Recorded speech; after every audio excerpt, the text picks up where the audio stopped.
BC రాజ్యాధికార సమితి తెలంగాణ రాష్ట్ర కార్యదర్శి అచ్చన్ నాగమణి ఆధ్వర్యంలో ముగ్గుల పోటీలు ఘనంగా నిర్వహించారు. పటాన్చెరువు పట్టణంలో మండల ప్రజా పరిషత్ ఆవరణలో బీసీ రాజ్యాధికార సమితి ఆధ్వర్యంలో మహిళలతో కలిసి ముగ్గుల పోటీల కార్యక్రమం నిర్వహించారు. ఈ కార్యక్రమానికి ముఖ్య అతిథులుగా ఐకేపీ అసిస్టెంట్ మేనేజర్ శ్రీనివాస్ విచ్చేసి ముగ్గు పోటీల కార్యక్రమం ప్రారంభించారు. అనంతరం ఇరువురు మాట్లాడుతూ సావిత్రిబాయి పూలే 194వ జయంతి ఉత్సవాల సందర్భంగా మెదక్ ఎంపీ స్వతంత్ర అభ్యర్థి అచ్చ నాగమణి ముగ్గుల పోటీల కార్యక్రమం నిర్వహించారు. సుమారు 100 మంది మహిళలు ముగ్గులు వేశారు. ఇందులో గెలిచిన వారికి మొదటి బహుమతి, రెండో బహుమతి, మూడో బహుమతి గెలుచుకున్న విజేతలకు తగు బహుమతులు అందజేశారు. అనంతరం ముగ్గుల పోటీలలో పాల్గొన్న ప్రతి మహిళలకు బహుమతులు ఇచ్చారు. ఈ కార్యక్రమాన్ని విజయవంతంగా జరిపినందుకు ఇక్కడికి వచ్చిన మహిళలకు పేరు పేరున ధన్యవాదాలు అని అన్నారు.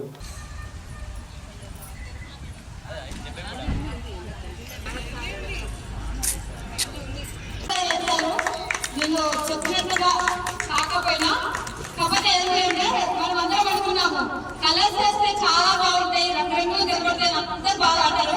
కానీ కలర్స్ కన్నా నాచురల్ గా వేసిన మీ ముగ్గులు చాలా బాగున్నాయి. చూడండి, బాగా కలర్ చేసుకోండి ప్రతి ఒక్కరు. ఇక్కడికి వచ్చిన విధంగా చూడకూడదమ్మా, అక్కచెల్లెలకు అందరూ కూడా చాలా వందనాలమ్మా.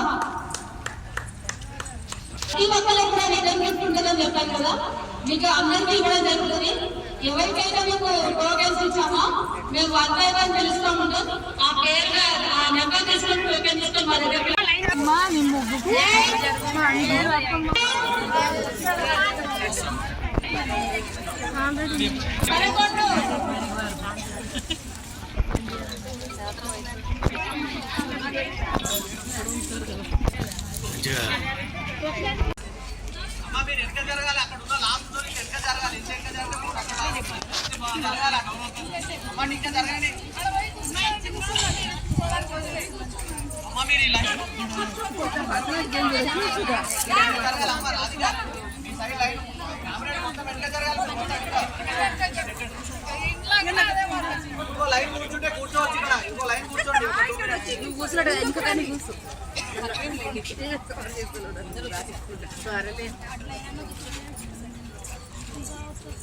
నెక్స్ట్ టైం ఇంకా పెరగాలి మనకి స్ట్రెంత్.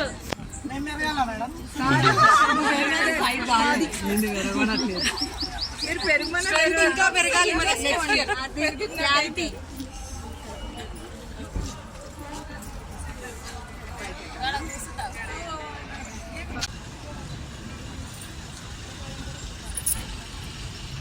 అందరూ అటు వెళ్ళిపోతారు.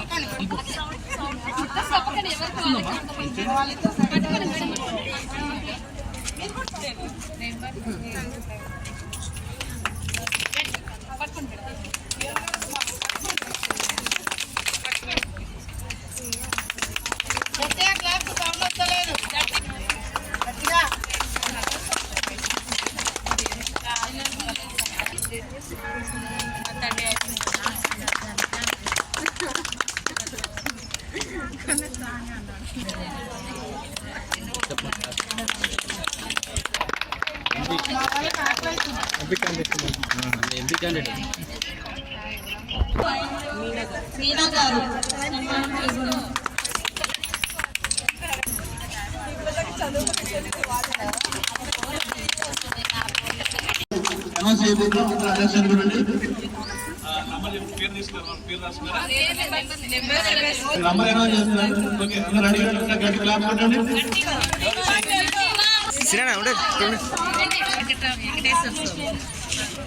ఎవరికి వచ్చిందో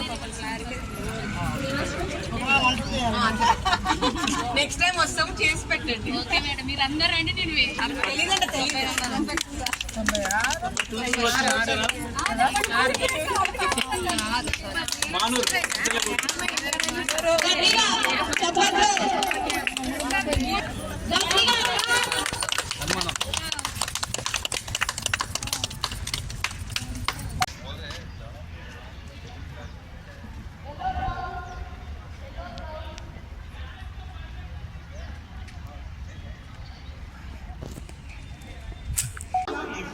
నా పేరు నాగమణి.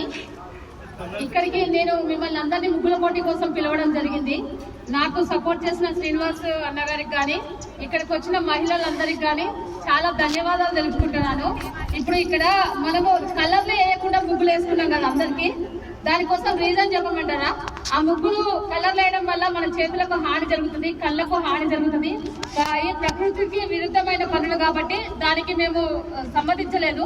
అందువల్ల మనము పద్ధతుల ప్రకారం అంటే సంప్రదాయ పద్ధతుల ప్రకారంగా ముగ్గులు వేయాలని చెప్పేసి ఓన్లీ పిండి ముగ్గుతోనే ఇక్కడ ముగ్గులు వేయడం జరిగింది. నిజంగా నేను చెప్పిన దానికి అందరూ కూడా సంతోషంగా వచ్చి ఇక్కడ ముగ్గుల పోటీలో పాల్గొన్నారు. చాలా మంది కలర్లు వేయకపోతే ఇబ్బంది పడతామేమో, మాకు ప్రైజులు రాకపోవచ్చు లేదా ఇంకేదైనా బాధపడకండి. ఇక్కడికి వచ్చిన వాళ్ళకు ప్రతి ఒక్కరు కూడా ప్రైజ్ ఇస్తానని చెప్పాను. ఎందుకు తెలుసా? అది కూడా ఎందుకో చెప్తున్నా వినండి. ఎందుకు అంటే మన మహిళలకు చిన్న ప్రైజ్ ఇచ్చినా కూడా మన ఫ్యామిలీ మెంబర్సే కావచ్చు, ఎవరైనా కావచ్చు, ఏ చిన్న ప్రైజ్ వచ్చినా చాలా హ్యాపీగా ఫీల్ అవుతాం. ఎందుకంటే మా వాళ్ళు మాకు తెచ్చిచ్చారు అని ఫీల్ అవుతాం. అలాంటి అంటే అంతఃసంతోషం అంటారు మన మహిళలకు చాలా మంది కూడా. అలాంటి వాళ్ళకిగా ఉందమ్మా. నేను ఇంతమంది వస్తారని కూడా అనుకోలేదు, కానీ నన్ను అందించి చాలా మంది వచ్చినందుకు నా గురించి చెప్పారు పద్మక గారు. నేను కూడా ఒక చిన్న మాట చెప్తున్నామ్మా. ఈ రోజు మన బతుకులు మారాయి. మనం ఒక జాబులు చేసుకుంటున్నాం కావచ్చు, లేదంటే ఇంకేదైనా చేస్తున్నాం కావచ్చు. ప్రతి ఒక్క మహిళ ఇల్లు వదిలి బయటికి వస్తుంది అన్న ప్రతి ఒక్క వాళ్ళకు కూడా సావిత్రిబాయి పూలే తన వల్లనే మనం బయటకు వస్తున్నామమ్మా. ఒక్కసారి ఆలోచించుకోండి అందరూ కూడా. ఎందుకంటే ఆమె గతంలో చాలా ఇబ్బందులు పడ్డది. ఆడవాళ్ళు బయటికి రావాలి అంటే ఇప్పటికి కూడా కొన్ని ఇళ్లలో బయటికి రానియరు. అయినా కూడా ఏదో ఒకటి చెప్పేసి ఆడవాళ్ళు బయటకు వస్తున్నాము. అలానే ఏదైనా కూడా ఒక సంప్రదాయ పద్ధతుల ప్రకారం మనం పాటించుకోగలిగితే మనం ముందు తరాల వాళ్ళకు మంచి భవిష్యత్తు ఇచ్చిన వాళ్ళం అవుతాము.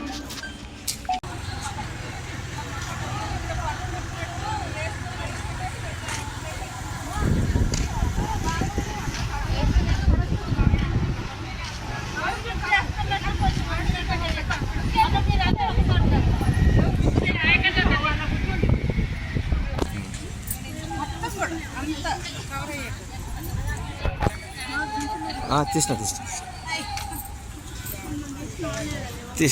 లెవెన్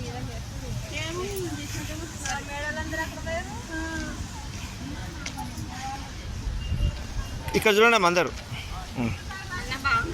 బాగున్నాం.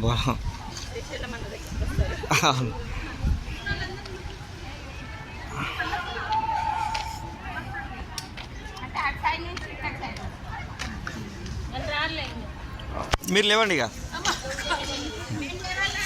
లేవండి.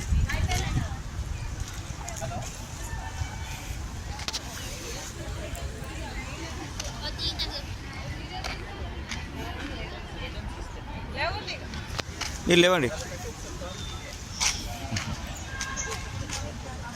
ఓకే.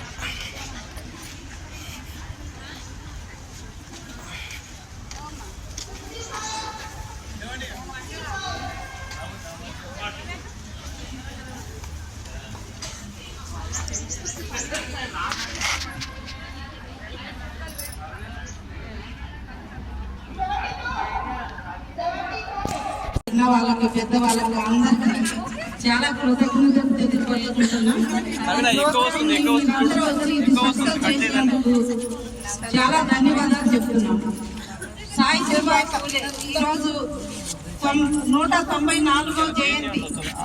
ఆవిడ సందర్భంగా ఈరోజు నాగమణి గారు అచ్చా నాగమణి గారు ఈరోజు ఇంత పెద్ద ప్రోగ్రామ్ సక్సెస్ చేసినందుకు మీ అందరం కూడా చాలా ధన్యవాదాలు. ఈ విధంగా ప్రతి ఒక్కళ్ళు కూడా మనం మహిళలం.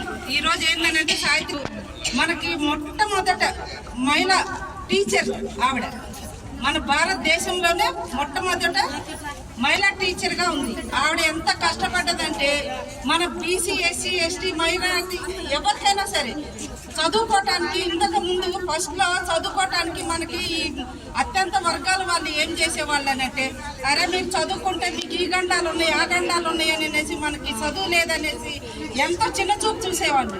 అట్లాంటిది కూడా ఆవిడ ఏం చేసేదంటే చదువు చెప్పాలా, చదువుకోవాలా, వెనకబడి తరగతులు అందరూ కూడా మనలాగా అందరూ బాగుపడాలా, వాళ్ళు కూడా అన్ని తెలుసుకోవాలని చెప్పేసి చదువు సందర్భంగా ఆవిడ ఎన్నో అగసాట్లు పడింది. చదువు చెప్పడానికి పోతుంటే కూడా కొంతమంది ఆవిడ మీద బురద పోసేవాళ్ళు. బురద పోస్తే కూడా బురదను కూడా కాదనుకొని ఆవిడ ఇంకొక చీర బ్యాగ్లో పెట్టుకొని వచ్చి మనలాంటి వాళ్ళ ఇళ్లలో ఒక గుడిసెలోకి వెళ్ళి ఇంకొక చీర మార్చుకొని ఆ చీర కట్టుకొని మళ్ళీ పిల్లలకి మన పిల్లలకి అందరికి పాఠాలు చెప్పి మళ్ళీ ఇంటికి వెళ్ళేది ఆవిడ. అంత కష్టపడ్డ మహిళ. ఈ రోజు మహిళలందరూ కూడా ఈ రోజు మనం చదువుకొని ఇంత గౌరవంగా ఉంటున్నామంటే ఇదంతా సావిత్రిబాయి గారి పూజ సందర్భంగా ఈ విధంగా తెలియపరుచుకుంటున్నా. ఆవిడకి ధన్యవాదాలు తెలుపుతున్నాను.